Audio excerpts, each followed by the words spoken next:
Live from the Heartland Mama Studios, this is the Heartland Mamas Podcast. I'm your host, Heidi Henry. The Heartland Mamas Podcast can be found on all podcast platforms, YouTube, TikTok, Facebook, and probably part of the Demcast USA network. As of today, you have 295 days left to save the USA. Just 295 days from now, we'll have the November 5th, 2024 election, and it will decide the fate of this country. It will decide if we're going to continue being a democracy, or if we're going to devolve into fascism. And the person running at the top of the ticket on the other side tells us that he will be a dictator as of day one. So I want you to remember what we're up against. And I know it's cold. Here in northern Illinois, it is below zero wind chill factor. It is not a time that you can go out and walk, but it is a time that you can make phone calls and send texts for the candidate of your choice. If it's me, if it's someone else, to help them get elected. Up and down the ticket, we have to elect Democrats if we're going to save this country. Nobody's perfect, but the Republicans are crazy. You heard it from me and you've heard it from everybody else, and you know this is the truth. So today I want to talk to you about it's Caucus Day in Iowa. Now, in 2019, my former podcast partner and I toured all over Iowa. We talked to every single Democratic candidate in Iowa, and at one point there were 28 of them, and we interviewed all of them, some of them 2 and 3 times. We also went back to observe them preparing for the caucus, which was in February that year of 2020. And it was just before the pandemic. It was like the last normal thing we did before the pandemic shut down the country. So we saw firsthand what a caucus is. Now, the Democrats and the Republicans do not caucus alike. The Republicans do it by private ballot. The Democrats have switched to a mail-in ballot, which I think is much better. And I'm going to explain why here in just a moment. But when we went, I was unaware, because I live in Illinois, where we spend our tax dollars on infrastructure and roads, that a lot of Iowa, especially out in the very rural communities, is made up of dirt roads, not gravel, dirt roads. We drove a compact car out there. I'll tell you what, we got lost a few times because we stayed in a town of 97 people.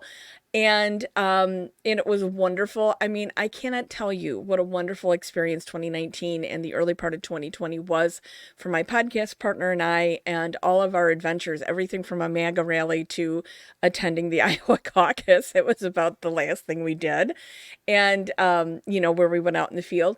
And it was just an incredible experience. But we didn't understand, even though I live rural here in Illinois, didn't really understand how rural Iowa is, because Iowa has a different taxing structure than Illinois, and they don't like to tax, wealthy people.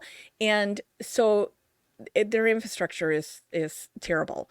And you can be driving along and all of a sudden the road just turns into a couple of ruts going through a cornfield. And caucuses are held, Republican or Democrat. Now the Democrats aren't doing it anymore. Republicans are going to meet tonight at 7 p.m. Okay, so that excludes people with small children. It excludes disabled people.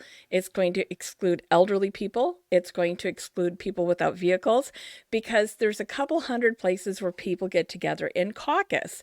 And it starts out as kind of like a party where everybody talks to one another. And part of this party is to try to convince you to vote for the delegate. The people are there to speak on behalf of a certain candidate.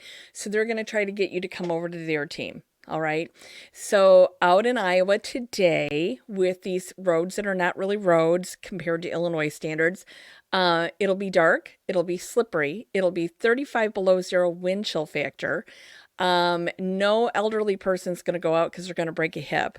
Okay. I mean, it's seriously icy here in Illinois. And in Iowa, there's nothing to stop the wind from sweeping down the plains. I've been there.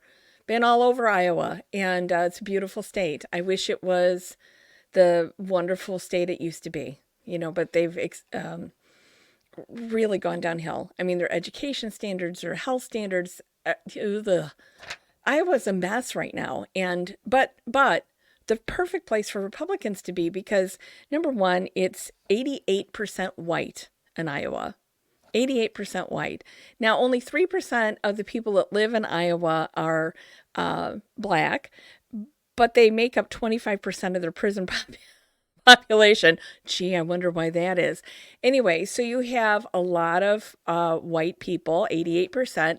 Their biggest employer in Iowa is Hy-Vee grocery store. You'd think farming would be their biggest, but no, Hy-Vee is their biggest private employer. They have 3.2 million people that live in Iowa, but 88% of them are white. It's a 35% below Fahrenheit wind chill factor tonight, and they have a few hundred caucus locations scattered throughout the 90 plus counties. Okay. People will go anywhere from, I was in a township hall. My former podcast partner, Murray, was in a school.